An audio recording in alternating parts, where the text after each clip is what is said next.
자, 오늘 하나님 말씀은 요한복음 16장 말씀을 같이 읽으려고 합니다.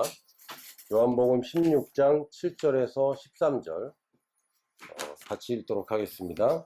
그러나 내가 너희에게 실상을 말하노니 내가 떠나가는 것이 너희에게 유익이라. 내가 떠나가지 아니하면 보혜사가 너희에게로 오시지 아니할 것이요 가면 내가 그를 너희에게로 보내리니 그가 와서 죄에 대하여 의에 대하여 심판에 대하여 세상을 책망하시리라. 죄에 대하여라 함은 그들이 나를 믿지 아니하며 의에 대하여라 함은 내가 아버지께로 가니 너희가 다시 나를 보지 못하며 심판에 대하여라 함은 이 세상 임금이 심판을 받았음이라. 내가 아직도 너희에게 이를 것이 많으나 지금은 너희가 감당하지 못하리라. 그러나 진리의 성령이 오시면 그가 너희를 모든 진리 가운데로 인도하시리니 그가 스스로 말하지 않고 오직 들은 것을 말하며 장래 일을 너희에게 알리시리라. 아멘. 요한복음 16장은 지난주에 17장을 같이 읽었는데요. 예수님이 기도하시기 전에 제자들에게 떠나시면서 작별 인사를 하는 장면입니다. 다른 마태복음, 누가복음, 마가복음을 보면 이게 굉장히 짧게 기술되어 있는데 요한복음만큼은 예수님이 마지막 저녁을 식사를 같이 하시고 십자가에 돌아가시기까지를 굉장히 길게 잘 서술을 하고 있고요. 특히 예수님께서 제자들에게 하신 말씀들을 비교적 상세하게 기록을 하고 있습니다. 예수님께서 뭐라고 말씀하셨냐면 내가 이제 갈 거야. 내가 떠나야 돼 라고 말씀하시면서 내가 떠나는 게 너희한테는 더 좋아 이렇게 말씀하셨어요. 근데 제가 예전에는 예수님 안 떠나는 게 더 좋은데 라는 생각이 많았습니다. 여러분 예수님 얼굴 직접 보고 싶은 사람 없어요? 있죠. 예수님 직접 보고 싶지 않아요? 예수님이 나 대신 설교해 줬으면 얼마나 좋을까. 늘 주일마다 그런 생각을 해봅니다. 예수님이 우리 교회에 목사로 오시면 얼마나 좋을까. 지금 제 눈치만 보시는데 예수님이 정말 우리 단체의 대표로 오시면 얼마나 좋을까. 또 우리 셀 리더로 예수님이 계시면 얼마나 좋을까. 사실 이런 생각 해보고 제가 아버지 돌아가시고 나서 그냥 몸에 뭐가 하나가 그냥 뻥 뚫린 느낌인 거예요. 물론 제가 일일이 뭐 하나하나 아버지에게 상담하고 아버지한테 물어보고 아버지한테 도움을 구하고 그렇게 살지는 않았습니다만 그런데 뭔가 아버지가 계시다가 안 계시니까 굉장히 이상한 겁니다. 지금도 사실은 그냥 어디 계실 것 같은 느낌이 드는 거예요. 근데 예수님이 제자들과 3년 반을 보내시고 이제는 내가 없어. 내가 지금 갈 거야. 근데 제자들이 이걸 이해하지 못합니다. 이해하지 못하고 이게 무슨 소린가. 예수님이 어딜 가신다는 거고 지금은 나인대로 너희들이 못 올 텐데 나중에 오게 될 거야. 이게 무슨 소린가 라고 얘기를 하다가 예수님 내가 가야 너희에게 더 유익이야 라고 얘기할 때 너희에게 실상을 말하노니 즉 겉보기에는 내가 너희와 함께 있는 게 더 좋아 보이긴 하지만 사실은 정말은 내가 가고 보혜사 성령님이 오는 것이 너희에게 훨씬 더 유익하다 이렇게 말씀하셨습니다. 근데 보혜사라는 말은 사실은 저희가 주로 쓰는 말은 아니고 성경에만 있는 얘기고요. 이거를 번역하기가 굉장히 어렵습니다. 파라클레토스라는 단어인데 이거는 나와 늘 함께 있으면서 그러니까 나와 떨어지는 일이 없이 늘 곁에 있으면서 나를 돕는 분 이런 뜻이고 이걸 번역하자니 변호자라고도 번역할 수 있고 돕는 자라고도 번역할 수 있고 여러 가지로 아주 다양한 뜻을 갖고 있습니다. 그러다 보니까 말을 하나 만들어놔서 보혜사라는 말을 이제 붙였는데 사실 말이 좀 어렵죠. 성령님은 나와 늘 함께 계시고 나를 도와주시고 인도해 주시고 나를 변호해 주시는 분입니다. 근데 이 중에 하나가 변호인데 사람들은 성령님과 가까이 가면 성령님이 나한테 뭔가 꾸짖을 것 같은 그런 느낌을 사실은 갖고 있어요. 여러분 어떠신지 모르지만 내가 하나님을 만날 때 우리가 지금 하나님을 만나는 방법은 성령님을 만나는 방법밖에 없습니다.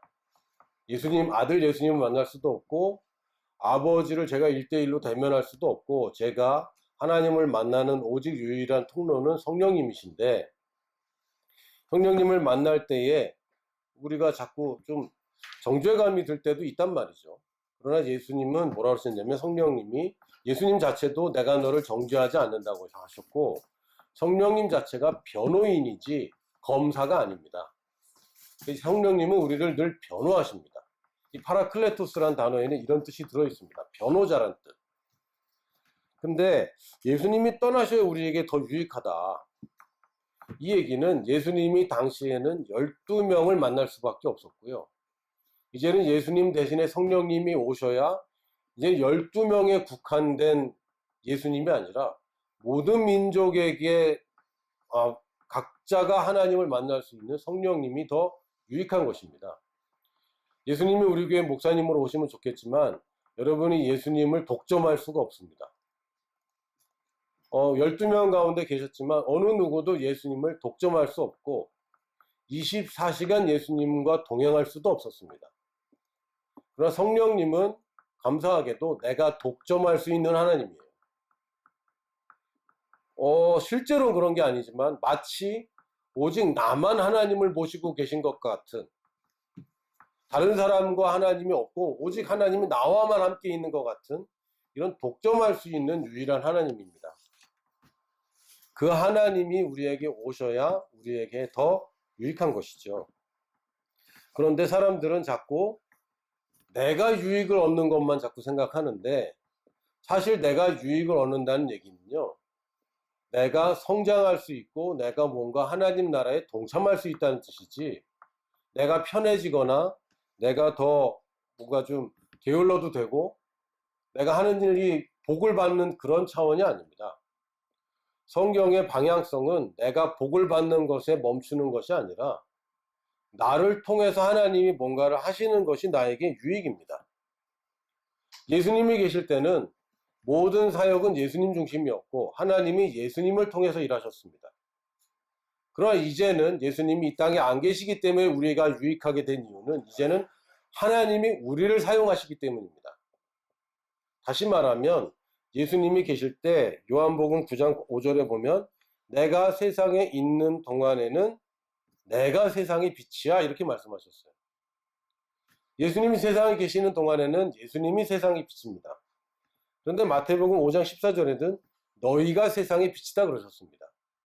물론 이것은 그 당시 현재 상황에서 말씀하신 것은 아니라 앞으로를 얘기하신 것입니다. 예수님이 이 땅에 계실 때는 예수님만 오직 유일한 빛인데 이제는 예수님이 가시고 성령님이 우리 각자 안에 들어오셨기 때문에 이제 우리가 세상의 빛이 되었고 그것이 바로 우리가 유익하게 된 이유입니다. 예수님이 나와 함께 계시면 참 좋을 것 같지만 사실은 내가 유익하다는 것은 내가 예수님의 도움을 받아서 내가 편안하게 산다 이런 것이 아니라 이제 내가 하나님의 나라에 기여할 수 있게 되었고 하나님이 사용하시는 세상의 빛이 되었기 때문에 내가 더 유익하게 된 것입니다. 여러분이 직장을 가거나 또는 어떤 단체에 소속해 있을 때 가장 맨 처음에 신입으로 갔을 때 가장 편합니다. 물론 좀 어려운 일이 있겠지만 할 줄 아는 일도 별로 없고 책임도 별로 없습니다. 이것을 유익하다고 보지 않습니다. 유익한 것은 내가 진급하고 승진했을 때에 책임이 더 많아지고 내가 하는 일이 더 많아졌을 때 이것이 더 유익한 것이죠. 다시 얘기하면 예수님이 가시고 성령님이 오셔서 내가 드디어 정말 빛이 될 수 있게 되었고 내가 드디어 승진할 수 있게 되었고 하나님의 아들로서 기능할 수 있게 된 것입니다. 예수님이 세상에 계실 때는 하나님의 아들은 오직 한 사람이었습니다. 예수님. 예수님이 가시고 성령님이 오셨을 때에 이제는 우리가 각자가 하나님의 자녀가 되었고 이것이 우리의 유익입니다. 우리가 예수님을 믿고 구원받고 이 땅에서 사는 것을 기복 신앙하면 안 됩니다. 기복은 내가 복을 쫓아가는 것입니다. 그러나 다른 기자가 있어요. 기여할 때의 기자입니다. 이제는 우리가 기복 신앙이 맞지만 다른 기자를 쓰는 것입니다. 우리는 이제 복을 나눠주는 입장에서의 기복신앙입니다. 오해가 될까봐 이제 기부라고 얘기했는데, 이제는 예수님 믿고 더 받는다. 아닙니다. 이제는 우리가 복의 근원이 되었기 때문에 줄 수 있는 자리로 갔다. 그래서 우리에게 유익한 것입니다. 우리가 생각하는 유익은 내가 더 받는 것이 아니라 이제 내가 줄 수 있게 되었기 때문에 유익하게 된 것입니다. 그래서 예수님이 계실 때는 내가 좀 더 받을 수 있을지는 모르겠어요. 아플 때 찾아가서 기도받고 나을 수 있을지 모르겠고, 떡이 없을 때 예수님이 나에게 떡을 만들어 주셨을지도 모릅니다. 그러나 그것은 내게 진정 유익한 것이 아니라 실상은 내가 이제 병을 고칠 수 있는 자가 되었고 내가 떡을 줄 수 있는 자가 되었기 때문에 내가 유익한 것이 된 것입니다. 그러면서 예수님이 뭐라고 하셨냐면, 성령님이 오시면 세상을 책망하신다고 그랬습니다. 다시 얘기하지만 우리를 책망하신다는 얘기가 아닙니다. 성령님은 우리에게 변호자가 되셨고 성령님이 책망하시는 그 객체는 세상입니다. 성령님이 우리의 죄를 발가벗기고 우리 죄를 생각나게 하고 책망하신다는 게 아니라 세상을 책망하시는데, 세상을 책망하실 때 사용하는 도구가 바로 우리입니다. 성령님께서 우리를 통해 세상에 메시지를 주십니다. 세 가지를 얘기하신다고 그랬어요. 죄에 대해서, 의에 대해서, 심판에 대해서. 좀 어렵습니다, 이 이야기가. 예수님도 뭐라고 하시냐면 너희들이 지금 이 얘기 못 알아들어, 이럴 정도로 이 얘기는 새로운 피조물의 관점에서만 이해가 됩니다.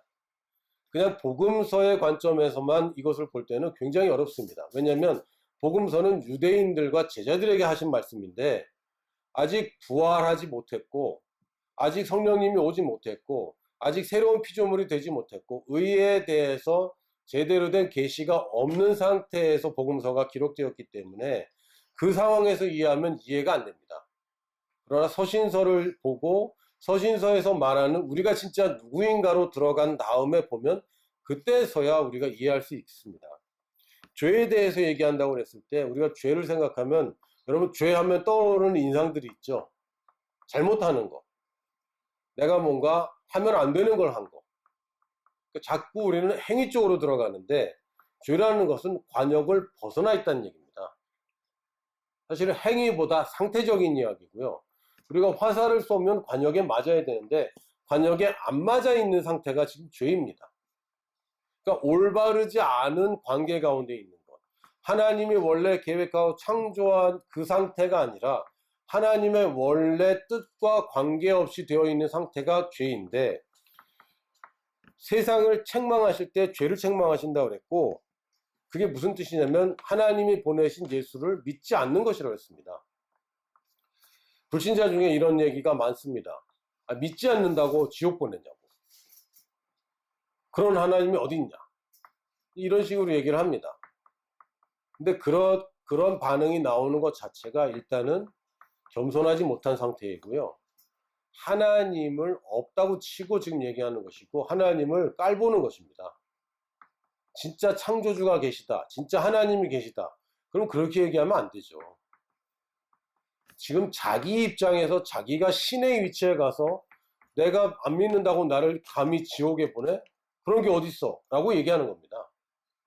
그러니까 지금 처음부터 지금 잘못된 자리에서 지금 얘기를 하고 있는 거예요. 올바른 자리는 뭡니까?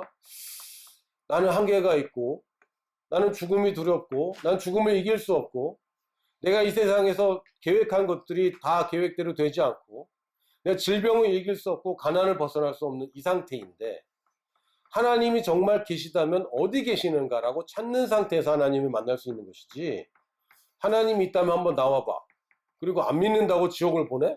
그런 신이 어딨어? 이런 상태는 지금 처음부터 잘못되어 있는 것입니다. 올바른 개념은 뭡니까?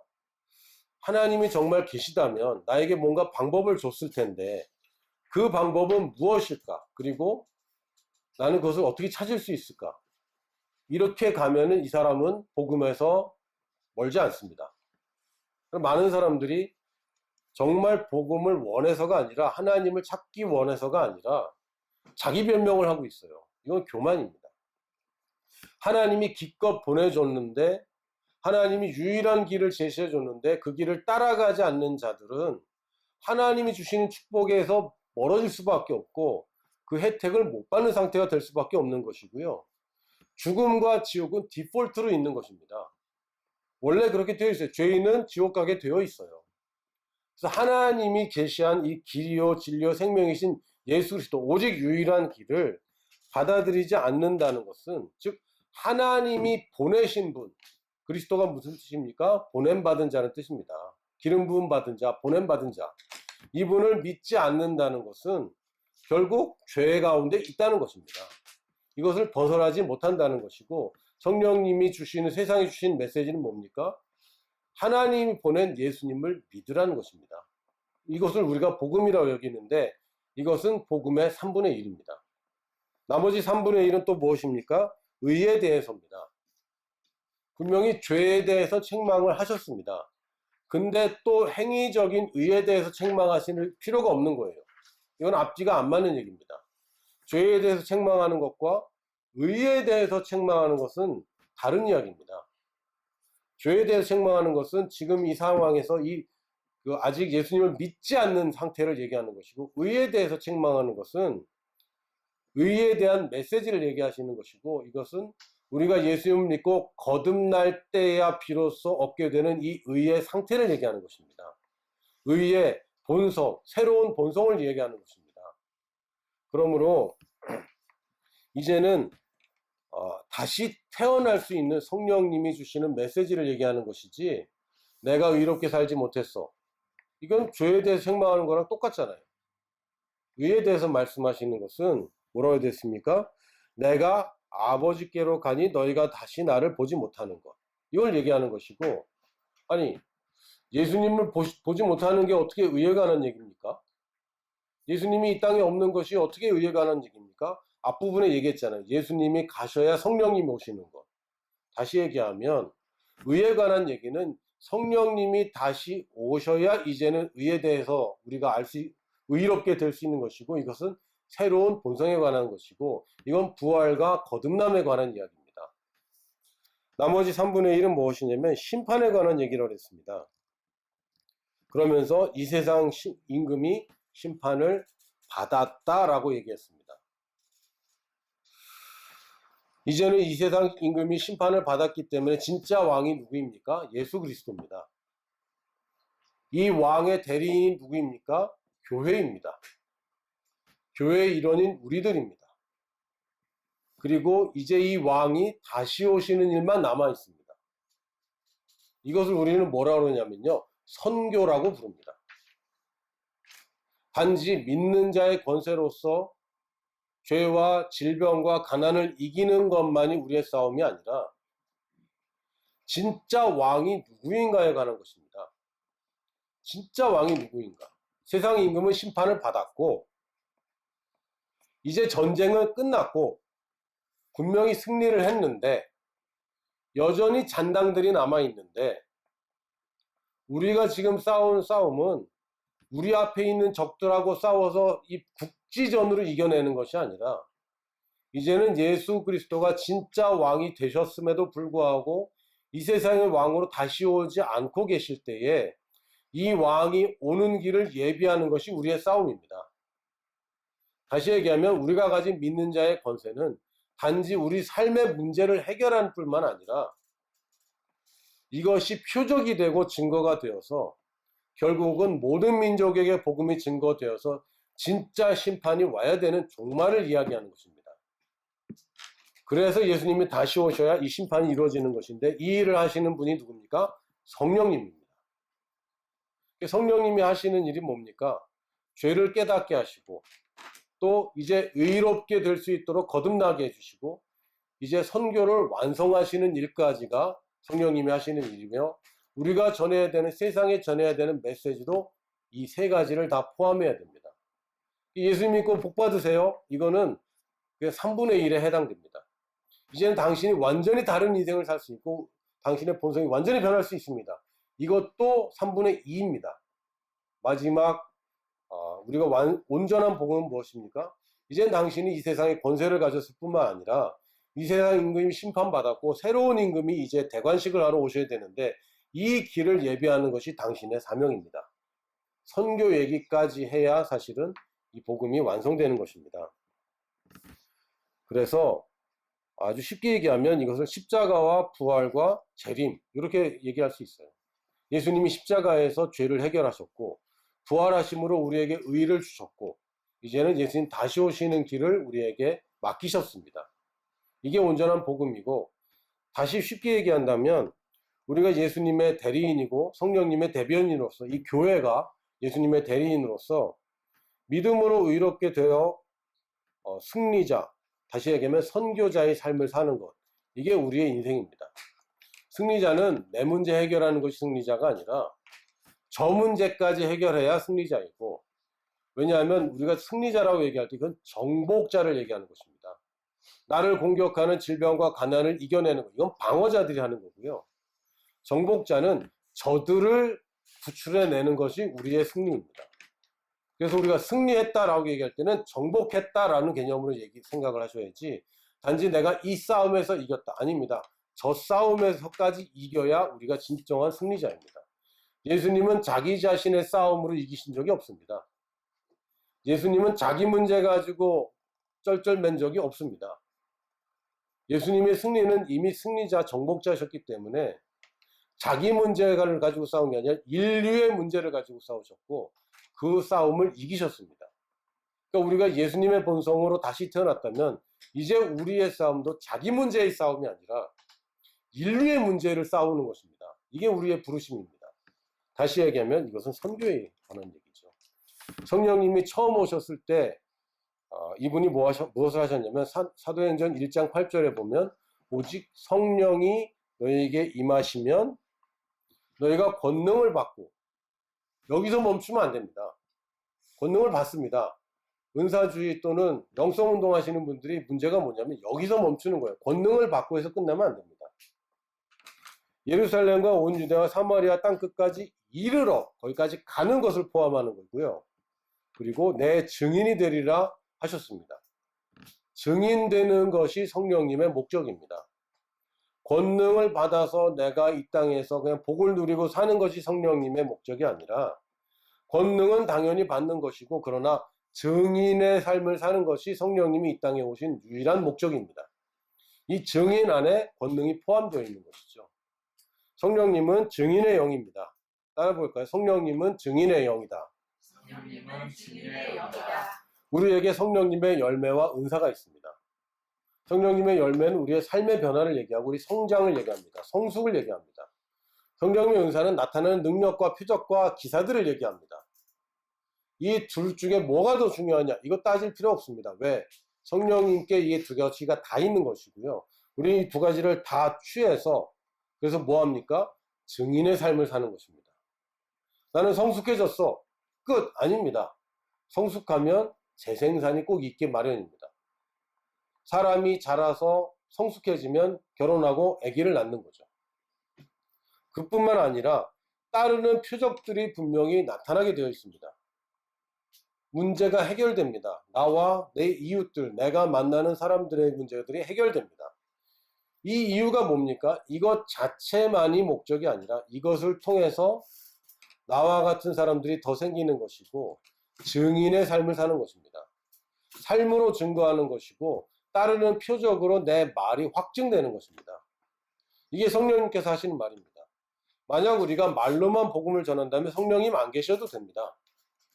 많은 사람들이 말씀으로 변증을 하려고 애쓰는데 그러나 설득이 되지 않습니다. 설득되는 건 뭡니까? 나의 삶과 내 삶의 결과들, 표적들입니다. 내가 전하는 말만으로는 사람들을 변화시킬 수 없습니다. 나의 삶이 뒷받침돼야 되고 또한 내 말의 능력이 증거가 나타나야 됩니다. 그래서 성령님이 증인의 영으로 나에게 오신 것입니다. 말로만 증거할 수 없습니다. 삶으로 따르는 표적으로 이 복음이 증거돼야 됩니다. 그래서 이제는 우리가 우리끼리 잘 되는 것이 아니라 우리를 통하여 세상과 세계가 잘 되는 것까지 바라봐야 되고 지난주에 말씀하셨듯이 우리 그러면 늘 우리 플러스를 얘기하셔야 돼요. 우리 안에는 성령님이 계실 뿐만 아니라 우리로 들어올 저 먼 나라의 잃어버린 영혼들까지 우리는 늘 포함해서 우리라고 얘기해야 됩니다. 우리는 하나 되었다고 얘기할 때는 우리와 하나님, 우리와 성령님, 우리와 주 예수 그리스도가 하나 되었을 뿐만 아니라 이제는 우리가 열려있는 우리이기 때문에 저 먼 곳에 있는 우리가 알지 못하는 그 영혼들까지 우리로 포함해야 됩니다. 이게 진정한 교회이고 이것이 진정한 예수님의 지체이고 예수님이 이 땅에 원하시는 것이고 이것 때문에 예수님이 우리를 떠나신 것입니다. 성령님이 오신 목적이 이것이기 때문에 예수님께서 이 땅을 떠나신 이유 또한 이것입니다. 예수님이 우리 교회 목사님으로 오셨으면 좋겠지만 그것이 아닌 이유는 이제는 우리가 그 일을 해야 되기 때문에 그렇습니다. 이제 진리의 영께서 뭘 하실 것이냐면 들은 것을 말씀하신다고 그랬어요. 다시 얘기하면 하나님의 말씀을 우리로 생각나게 하신다고 그랬습니다. 새로운 것들을 말씀하시지만 또한 우리에게 들은 것들을 생각나게 하신다고 그랬습니다. 최순애 목사님들 말씀하시던 것 생각납니다. 성령님이 요리사시고 아무리 요리사가 훌륭해도 재료가 있어야 요리를 한다. 물론 지금 저희 성령님께서는 이 빈약하고 열악한 환경 가운데 요리를 하고 계세요. 저희 자녀들이 좋아했던 냉부? 뭐 있지? 냉장고를 부탁해? 그런 프로가 있었죠. 그냥 어떤 사람의 냉장고를 통째로 갖다가 가져와서 그 냉장고에 있는 재료로만 요리를 하는 그런 프로가 있었습니다. 근데 지금 성령님이 저희 냉장고를 열어보셨는데 말라빠진 파와 그 수준이 신선한 재료가 아니라 이게 냉장고인지 음식물 쓰레기통인지 구별이 안 간다면 그 안에서 할 수 있는 요리가 정말 빈약할 수밖에 없어요. 우리의 냉장고에는 늘 신선한 재료로 채워줘야 됩니다. 그래야 올바르고 건강하고 맛있는 음식이 나옵니다. 많은 그리스도인들이 냉장고를 음식물 쓰레기통화하고 있습니다.